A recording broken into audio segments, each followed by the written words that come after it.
이 아침에도 주님 전에 나와서 말씀에 의하여 기도하기를 즐겨하시는 여러분들에게 풍성하신 하나님의 은혜와 위로가 넘칠 수 있기를 주님의 이름으로 축원합니다. 46장의 1절에 벨은 엎드러졌고 너보는 구부러졌도다 말씀합니다. 이 벨이라는 신은 바벨론의 가장 중요한 신입니다. 근데 이 벨이라는 이 신을 히브리어로 음정하면 바알이라 그렇게 됩니다. 바알이라. 성경 곳곳에 대표적인 우상이 이 바알로 나타납니다. 네, 중동지방과 근동지방에는 비가 잘 오지 않잖아요. 그러니까 비가 오지 않으면 산천초목이 푸르를 수 없고 비가 오지 않으면 곡식들이 자라지 못하죠. 그렇기 때문에 가나안과 이 중동 근동지방에서는 이 비가 오게 하는 것이 가장 중요한 신입니다. 근데 이 바알이라는 신은 천둥의 신이다. 천둥의 신입니다. 그러니까 왜 천둥의 신입니까? 천둥이 치면 비가 냅니다. 그런 거죠. 그래서 가장 중요하게 여기는 신이 이 바알 신입니다. 바알 신인데 이 바알 신의 원조가 어딘가 하면은 아수르에부터 내려왔던 이 벨이라는 신인데, 벨이라는 신을 다른 말로 하면 마루둑이라 또 그래 말합니다. 마루둑이라는 신인데 그 벨 신, 즉 천둥의 신이요 생명의 신이요 농사의 신인 이 벨의 아들이 누구인가 하면은 너보라는 신입니다. 그러니까 너보라는 신은 이 바벨론 왕궁의 왕족들을 보호하는 신이요 신들 중에 신을 보호하는 마르둑을 또 이렇게 호위하는 신이기 때문에 너보가 또한 중요한 신이죠. 그래서 우리가 아는 대로 느부갓네살이라는 왕의 이름도 너보라는 이름에서 이렇게 왔고, 또 느부자볼이라든지 너부라는 이름이 들어가는, 또한 이 벨이라는 또 이름이 들어가는 많은 사람들의 이름 우리가 보게 됩니다. 여러분 잘 아시는 대로 다니엘이 포로가 되어서 바벨론에 갔을 때에 느부갓네살 왕이 이 다니엘 이름을 바꾸어서 벨드사살이라 지었죠. 벨드사살이라는 말이 벨의 아들이다 이 말입니다. 벨의 아들이다. 그러니까 여러분 이 고대 지방에서는 전쟁을 하면 그 전쟁이 민족과 민족의 전쟁이기 이전에 신들과의 전쟁입니다. 그래서 한 예를 들면 지금 사내립을 통하여 우리가 히스기야를 계속하여 조롱하는 장면에도 보지만은 만약 경우에 아수르가 전쟁하여 이스라엘과 전쟁에서 이겼다 하면은 아수르의 신인 벨이 이스라엘의 신인 여호와를 이기게 됩니다. 그러니까 이 고대 지방에서는 자기들이 싸우는 것이 아니라 신들을 대신하여 싸우는 겁니다. 그래서 벨은 엎드러졌고 너보는 구부러졌다 하면 벨과 너보를 섬기는 나라 바벨론이 어떻게 됐다고요? 바벨론이 엎드러졌고 바벨론이 구부러졌다 이 말입니다. 바벨론이 구부러지고 이 바벨론이 엎드러졌다는 것은 상상을 하지 못합니다. 왜냐? 그 당시에 바벨론이 천하 패권해지고 있었기 때문에 그렇죠. 네. 여기에 1절 중반절과 2절에 아주 재미있는 표현으로 하나님께서 이사야에게 말씀해 주시는데, 그들의 우상들은 짐승과 가축에게 실렸으니 너희가 떠매고 다니던 그것이 피곤한 짐승의 무거운 짐이 되고 말았다. 한번 상상해 보십시오. 여러분 양어깨에 무거운 돌을 지고 왔다 갔다 하면은 여러분 그것이 얼마나 피곤하겠어요. 쓸데없는 것 여기 어깨에 지고 왔다 갔다 하면 여러분 그것을 보고 사람들이 얼마나 비웃겠냐 이 말입니다. 하나님 보시기에 우상을 섬기는 자는 자기가 쓸데없는 것을 양 어깨에 메고 평생 동안 지고 다닌 것 같은 어리석은 모습이다. 그것이 우상 숭배하는 자들의 미련한 모습이다. 네? 그런 바벨론을 우리가 11절에 보면 내가 동쪽에서 사나운 날짐승을 부르며, 우리가 어제 본 대로 동쪽에서 이 독수리 같고 동쪽에서 이 사나운 짐승같이 와서 벨과 너보를 구부러뜨리는 나라와 사람이 누구이죠? 바사왕 고레스다. 바사왕 고레스다. 나의 기름 부은 자 고레스를 통하여 이스라엘을 괴롭히고 하나님이 없다고 교만의 최고치에 올랐던 바벨론을 하나님이 심판하시겠다 하는 그 예언의 말씀을 오늘 46장에서 계속하여 말씀해 주고 있는데, 벨을 심판하셔서 바벨론으로 인하여 억압 중에 있는 이스라엘 백성들을 하나님께서 구속해 주시고, 또한 이 46장의 이 예언의 말씀은 장차 이 땅에 예수께서 이 땅에 오셔서 억압 중에 있는, 무지 중에 흑암 중에 거하는 자들에게 빛이 되어 주셔서 저들을 또한 구원해 주실 것을 예언하고 있는 말씀이기도 또한 그렇습니다.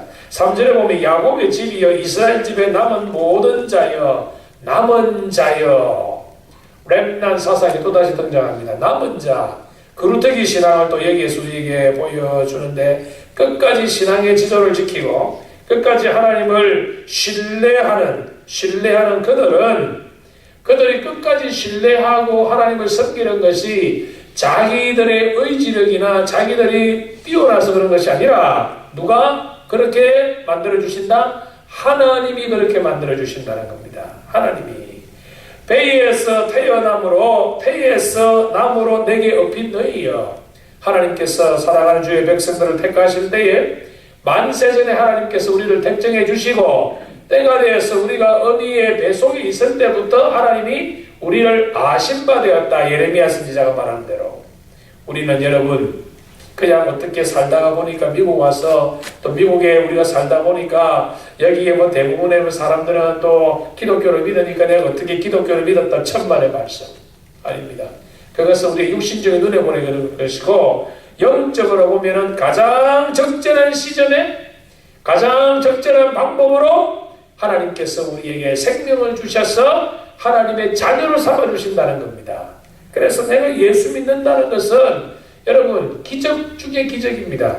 하나님이 우리와 함께하지 못하면 우리는 우상을 숭배하고, 하나님이 우리와 함께하지 아니하시면 우리는 절대로 하나님을 믿을 수가 없어요.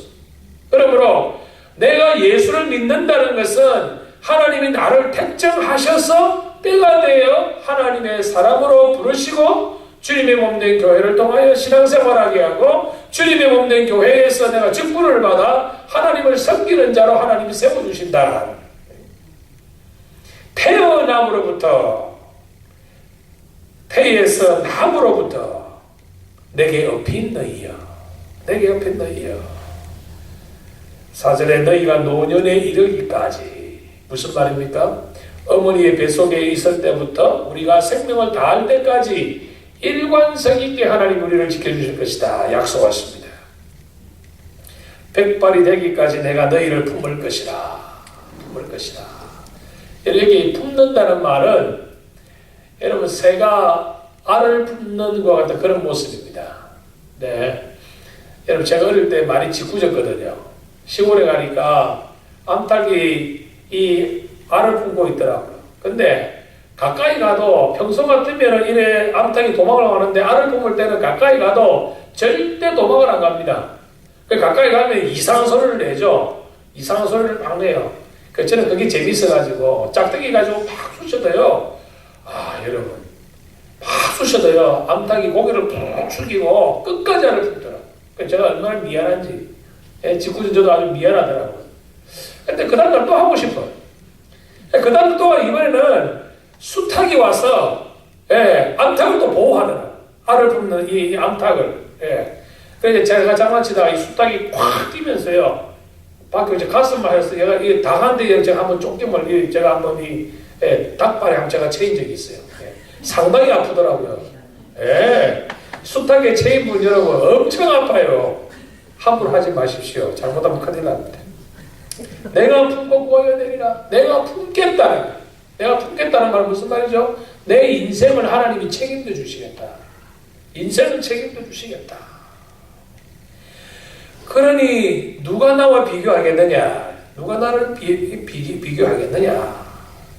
하시면서 계속하여 우상을 숭배하는 자들을 하나님께서 책망을 하신 이후에 8절에서 또다시 어릴 때부터 어머니 태에서부터 품은 자가 될 저와 여러분을 향하여 주시는 말씀이 8절에 나옵니다. 이 일을 기억하고 장부가 되라. 장부가 되라. 여기에 장부가 되라 하는 말씀은 여러분 구약 성경 전체에 여기 유일하게 등장하는 말씀입니다. 물론 우리가 다윗이 자기 아들 솔로몬에게 너는 대장부가 되고 하는 그 말씀을 의미했는데 히브리 원에 보면 뜻이 완전히 달라요. 여기에 장부가 되라 말은 무슨 말이냐면 남자가 되라 그런 의미예요. 남자가 되라. 아니 뭐 여자가 되면 안 됩니까? 성경에서 말할 때 남자가 되라 말은 무슨 말입니까? 너가 하나님의 사람으로 부르심을 받았으니 이제는 너가 너의 하나님이 주신 신앙을 가지고 너의 인생을 책임지고 나가라 이 말입니다. 책임지고 나가라. 이 일을 마음에 두라. 무슨 일입니까? 우상 숭배하는 자를 하나님이 심판하시고 끝까지 하나님을 신뢰하는 자를 하나님이 품어주신다는 사건을 기억해라. 지금 여러분 이사야가 이 말씀을 주실 때에는 벌써 이스라엘의 이 남쪽 유다에 여러분 정치적으로 모든 경제적으로 여러분 위기에 처해 있습니다. 이스라엘 백성들은 마음을 어디에 두지를 못하고 미래를 불안해하는 그 과정에 있습니다. 그러니까 너희들이 이 일을 기억해라. 장차 너희들이 나라를 잃어버리고 이제는 포로가 되어갔을 터인데 포로가 될 동안에도 하나님이 너희를 포로로 만드신 가운데에서도 하나님이 지금까지 어떻게 인도하심을 기억해라. 그리고 하나님의 은혜가 임하여서 고레스를 인하여 다시 너희들이 이 잃어버린 땅 이스라엘로 돌아올 때에는 하나님께서 우리를 어떻게 인도하시는 그 예정일을 기억해서 잊어버리지 마라. 잊어버리지 마라. 여러분 우리가 과거를 먹고 살아가는 사람들이 있습니다. 여러분 그것은 좋지 않죠. 하지만 우리는 여러분 옛날 일을 과거를 잊어버리면 안 됩니다. 과거를 먹고 살면 안 되지만은 과거를 잊어버리면 되지 않습니다. 과거에 내가 어렵고 힘들 때 하나님이 나를 어떻게 인도해 주셨고 나를 어떻게 붙들어 주셨고 내가 어렵고 힘들 중에 내가 쓰러질 수 없는 환경 속에서 주님이 나를 어떻게 인도해 주셨다는 사실을 기억하시고 지금도 내가 어려움 중에 있다든지 미래에 내가 어려움이 있을 때마다 과거에 함께 하신 하나님이 지금 나와 함께 하시고 장래에도 나와 함께 하실 것이라는 사실을 우리가 굳게 믿고 나아가야 될 것이다. 9절 10절에서 계속 하나님에 관하여 스스로 하나님을 계시하시고 소개하시면서 때가 되어 옛적부터 보이고 이르기를 나의 뜻이 설 것이니 내가 나의 모든 기뻐하는 것을 이루리라. 이루리라. 여러분 우리 하나님은 결단코 손해보시는 하나님이 아니십니다. 어려운 일들로 통하여서도 하나님께서 현명하여 선을 이루시는 하나님. 13절에 내가 나의 공의를 가깝게 할 것이다. 그것이 멀지 않다. 바벨론의 포로가 되어 이스라엘 백성들에게 위로의 말씀을 주시고 또는 우리 시대에도 이 말씀은 그대로 적용이 됩니다. 내가 나의 공의를 가깝게 할 것인지 그것이 멀지 않다. 하나님의 영광이 우리에게 임할 날이 멀지 않다는 것이죠. 나의 구원이 지체하지 아니할 것이라. 하나님의 택한 백성에게 하나님께서 가장 좋은 것은 특별히 영적인 소생함으로 하나님께서 임하실 터인데 미기적하지 아니하실 것이다. 지체하지 않을 것이다. 하나님께서 우리에게 엄청난 축복의 말씀을 주십니다. 내가 나의 영광인 이스라엘을 위하여. 하나님이 저와 여러분을 영광스러운 존재로 인정해 주신다는 그 말씀입니다. 하나님이 우리의 영광인데도 불구하고 하나님께서 내가 너희를 나의 영광스러운 존재로 내가 인정해 주시겠다 말씀합니다. 구원을 시온에 베풀리라. 하나님의 구원은 어디서부터? 하나님으로부터 나온다는 사실을 오늘 우리에게 다시 한번 일깨워주는 말씀입니다. 사랑하는 성도 여러분, 가면 갈수록 세상이 어지러워지고 가면 갈수록 사랑이 식어지고 가면 갈수록 모이기를 피하는 이 마지막 시대에 하나님께서 우리를 택해 주셨고 하나님께서 어머니의 뱃속부터 우리를 택하신 우리가 노년에 되어 백발이 되어 주님 앞에 설 때까지 우리에게 약속하신 것을 하나도 잊지 아니하시고 다 이루어 주실 것이다. 내가 말하였은즉 반드시 이룰 것이요 내가 계획하였은즉 반드시 시행하리라. 신실한 약속의 말씀 오늘도 우리가 붙잡고 우리의 앞에 어떠한 어려운 일이 있다 할지라도 낙심치 말고 끝까지 주님 말을 붙드시고 나아가는 승리의 삶을 오늘도 주 앞에 살아가시는 복된 아침이 될 수 있기를 주님의 이름으로 축원합니다.